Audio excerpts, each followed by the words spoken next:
All right, guys, we are back. It is Shannon with the Wild North Shack, and today we are finally transplanting our Ranunculus Corms. It is March 28th, I believe, or the 29th. I don't remember what day it is. Currently 8 degrees here, so we're going to give her a go and start planting these guys in, transplanting them.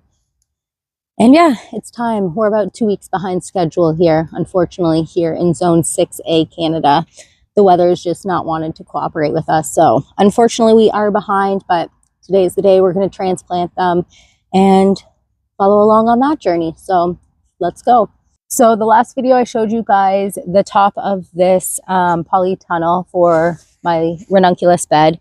As you guys can see, we have it popped off, makes it much more easier to be accessible, take it off, work around, and then we just pop it back on as needed.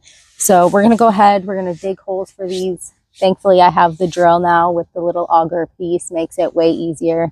And yeah, you want to pretty much dig holes that are about 2 to 3 inches deep and then plant them in. I usually plant these guys about 5 to 6 inches. I plant them pretty close, although usually you want to plant ranunculus at about 9 inches. So that is something to think about. If you guys are growing for bigger blooms, you want to have them more spaced out. I fertilize these guys as well, so that helps it out a little bit more with them being so close. So I do have to fertilize a little bit more, unfortunately, just to make sure that everyone gets the nutrients, and then I can get bigger and taller blooms because I do plant them so close. So yeah, we're going to dig holes. I have 3.5 trays of Lady Success there to plant.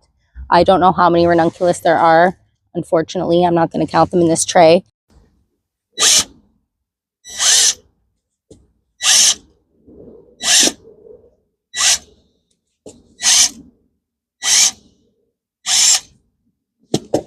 This is what the roots look like after being in the 10-20 trays for about, I think it's now 3 or 4 weeks. I think we went on a month, in all honesty. A little longer than I would have liked. Usually I'd like to only have them in about 2 weeks in those trays while they pre-sprout, get hardened off, get the light hitting on them. But yeah, that didn't get to happen this year. So that's how long the root system is on these corms. This is a pretty small corm, but you guys can see it's pushing out, it's probably 2 corms actually, but it's pushing out 2 plants there. And then I'll have flowers off of those. I don't know if it's 2. I split up a lot of the corms. It looks like there's 2 corms intertwined right there.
So this is how the polytunnel looks. You guys can see how it all is set up now.